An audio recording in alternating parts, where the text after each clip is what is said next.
Well, it is great to be here with you and pull this all together. My first chamber trip was to San Antonio in 1983.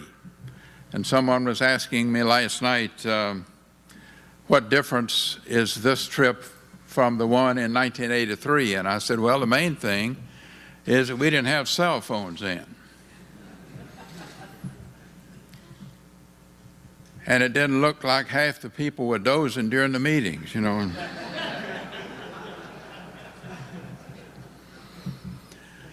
But also on every trip I take since John Irwin died, I think about him because he took more chamber trips than anyone else and took one the year before he died. And he was such a pleasure to be around and to be with. And on the Portland trip, our hotel in the lobby had a huge piano. And John would just sit down and start playing the piano as people were getting off the elevators, and he became quite a show person. And on one of the trips, I asked him, well, how's it been going recently for you, John? And he said, well, quite well. He said, you would be interested in this. He said, 5 days out of every week, my body is a temple. And the other 2 days is the recreation area. And knowing John, you could understand that. Well, since Greenville, the stock market has gotten to the point where happy hour is in the AM rather than the PM.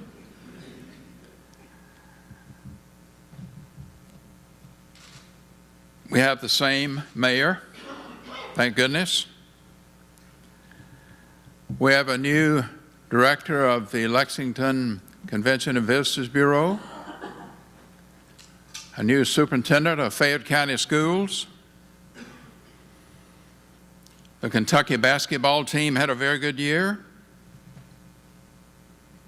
And I always tell you of a couple of bumper stickers I've seen since we last got together. I just pull up the lights and look to see what I can find, and this year have been so many, but I've selected two because they're both very recent. One was on Richmond Road, and I was getting ready to turn on Lakeshore to head toward our house, and an elderly man whipped in front of me, and I nearly hit him, and then he wanted to turn on Lakeshore, and others were turning, and he couldn't do it, so he was just waiting. And I looked at his bumper sticker,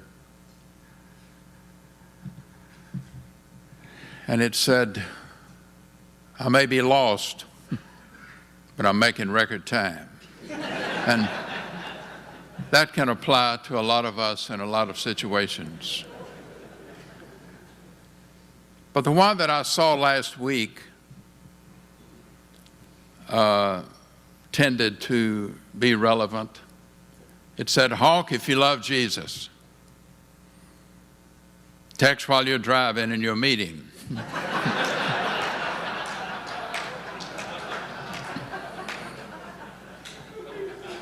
I didn't think of that during this week, of course. And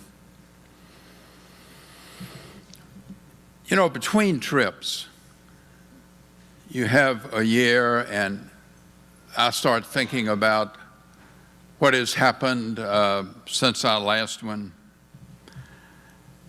And I realize that a trip is something you take, but a journey is something you remember. And we have a choice as to which will be ours. Mark Twain said, your eyes do not do good if your imagination is out of focus. And this week we have had an opportunity to combine sight with insight and with focusing. Helen Keller, a native of my Alabama, was asked, is anything worse than not being able to see? She said, oh yes, it's being able to see. and having no vision. These 3 days have been about vision.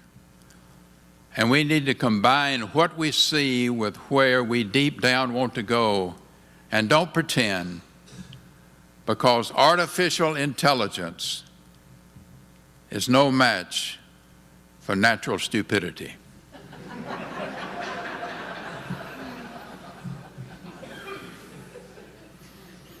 So going forward, change is mandatory. Stress is inevitable. But misery is optional. We choose. And I'm having to choose now after I heard this morning that I have been mistaken all of these years. Now we hear that there are 11 commandments.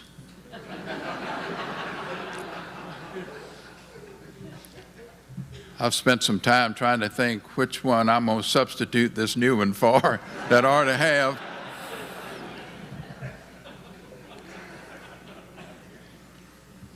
I have a friend who lives in Atlanta, and he sends me things that he thinks, quote, I can use. And with my background, he said something happened down near Macon at a small church last fall. An elderly couple was sitting in the church, and the minister was about halfway through his message, and the man wrote a note and handed it to his wife. And it said, I just let out a silent fart. What should I do?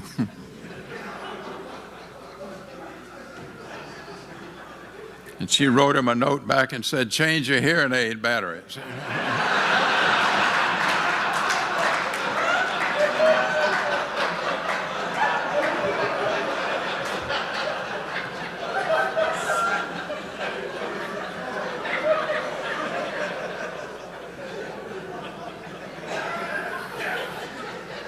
As my father would have said, don't believe I told that, but it makes sense.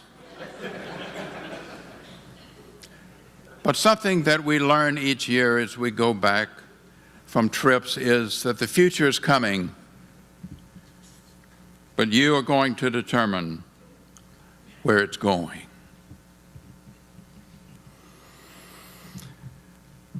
And I have learned that mistakes are not necessarily failure, but they're feedback.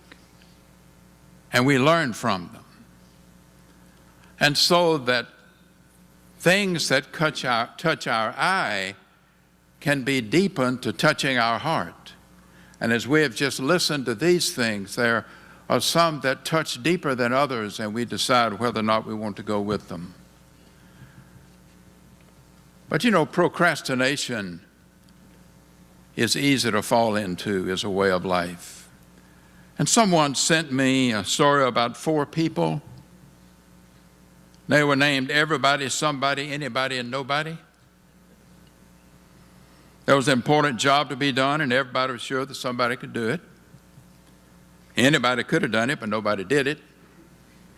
Somebody got angry about that because it was everybody's job, and everybody thought anybody could do it, but nobody realized that everybody wouldn't do it. It ended up that everybody blamed somebody when nobody did what anybody could have done. And we take that with us and realize that one of the things we take back with us is personal responsibility. Realizing that it is not what we take back to Lexington, but who. Yogi Berra said that many people are born on third base, and they go through life thinking they hit a triple.